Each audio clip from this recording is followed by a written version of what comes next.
নমস্কার বন্ধুরা, বনশ্রীস kitchen and blogs থেকে সবাইকে স্বাগত জানাই।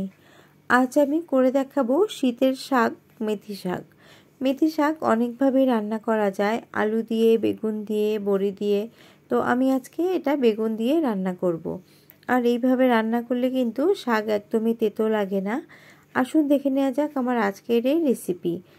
বেগুন দিয়ে মেথি শাক বানানোর জন্য 2 আঁটি আমি মেথি শাক নিয়ে নিয়েছি।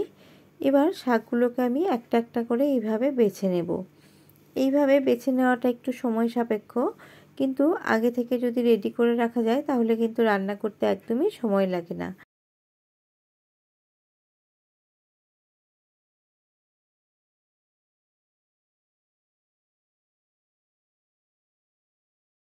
এইভাবে সমস্ত শাক আমি বেছে নেব। আর এটা বানানোর জন্য লাগবে বেগুন। এখানে আমি একটা ছোট সাইজের বেগুনকে ছোট ছোট টুকরো করে কেটে ভালো করে ধুয়ে নিয়েছি। তার মধ্যে পরিমাণ মতো হলুদ এবং লবণ মাখিয়ে রেখে দেব। এইভাবে যদি লবণ এবং হলুদ মাখিয়ে 5 থেকে 7 মিনিট মতো রেখে দেওয়া যায় তাহলে কিন্তু রান্না করার সময় বেগুনটা একদমই তেল টানবে না।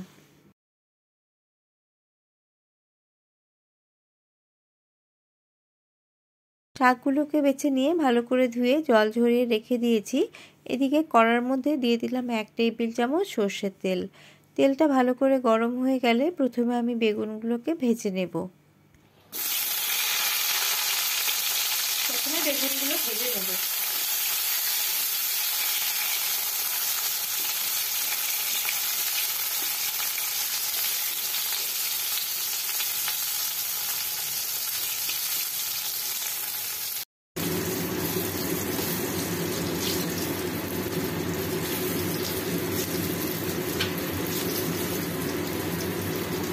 বেগুনগুলোকে হালকা করে ভেজে নিয়েছি। আর যেহেতু হলুদ এবং নুন মাখিয়ে রেখেছিলাম তার জন্য কিন্তু বেগুনগুলো একদমই তেল টানেনি। দেখুন অনেকটা তেলই এর মধ্যে রয়ে গেছে। এবার এর মধ্যে আমি দিয়ে দেবো ফোড়ন হিসেবে একটা শুকনো লঙ্কাকে ফাটিয়ে দিয়েছি। আর দিয়ে দিলাম 1/4 চা চামচ মেথি দানাগুলোকে এবং শুকনো লঙ্কাটাকে কয়েক সেকেন্ড একটু ভেজে নেব। খেয়াল রাখতে হবে ফোড়নটা যাতে পুড়ে না যায়। এবার আমি ধুয়ে রাখা মেথি শাকগুলো দিয়ে দিচ্ছি। আমি মেথি শাকগুলোকে ধুয়ে একটু রাফলি চপ করে নিয়েছি। আপনারা চাইলে কেটেও নিতে পারেন বা এমনি গোটা গোটাও কিন্তু দিতে পারেন, তাতে কোনো অসুবিধে নেই। এবার এর মধ্যে খুব সামান্য একটু লবণ দেব। যেহেতু শাক একদমই মজে যাবে, 4 ভাগের 1 ভাগ হয়ে যাবে, তার জন্য কিন্তু লবণের পরিমাণটা একদমই কম দিতে হয়। এবার আমি এর মধ্যে দিয়ে দেবো 1/4 চা চামচের থেকে একটু বেশি হলুদ গুঁড়ো। ভালো করে সমস্তটা মিশিয়ে নেব।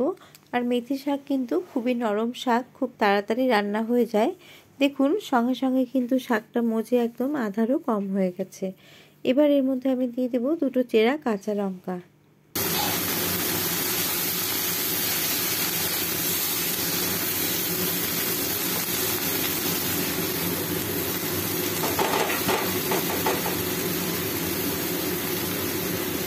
নাড়াচাড়া করতে করতেই কিন্তু শাকটা মজে শাকের থেকে অনেকটাই জল বেরিয়ে গেছে।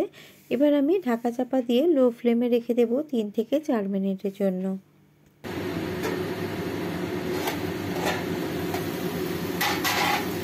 মিনিট 4 পর ফিরে এলাম। দেখুন শাক কিন্তু একদম মজে গেছে আর ভালো করে সেদ্ধও হয়ে গেছে। এবার এর মধ্যে আমি ভেজে রাখা বেগুনগুলোকে দিয়ে দেব, দিয়ে আলতো হাতে মিশিয়ে নেব। আর বেগুন দেওয়ার পরেও এটাকে আমি আরও 2 থেকে 3 মিনিট একদম লো ফ্লেমে ঢাকা চাপা দিয়ে রান্না হতে দেব।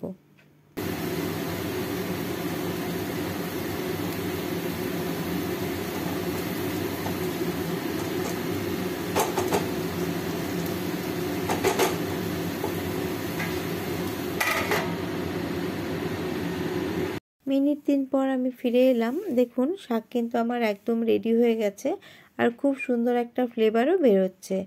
এইভাবে কিন্তু বেগুন দিয়ে মেথি শাক রান্না করলে মেথি শাক একদমই তেতো লাগে না। অনেকেই আছেন একটু তিতকুটে ভাব আছে জন্য মেথি শাক খেতে চান না, বা বাচ্চারা অনেকে খেতে চায় না। এইভাবে রান্না করে দিলে কিন্তু একদমই তেতো লাগবে না, খুবই সুস্বাদু লাগবে। বেগুন দিয়ে মেথি শাক রান্না আমার একদম রেডি হয়ে গেছে। এখন আমি এইটাকে একটা প্লেটের মধ্যে তুলে নিচ্ছি। দুপুরে গরম ভাতের সাথে প্রথম পাতে এরকম শাক খেতে কিন্তু দারুণ লাগে। আর যারা এখনও এইভাবে খাননি অবশ্যই একবার খেয়ে দেখবেন।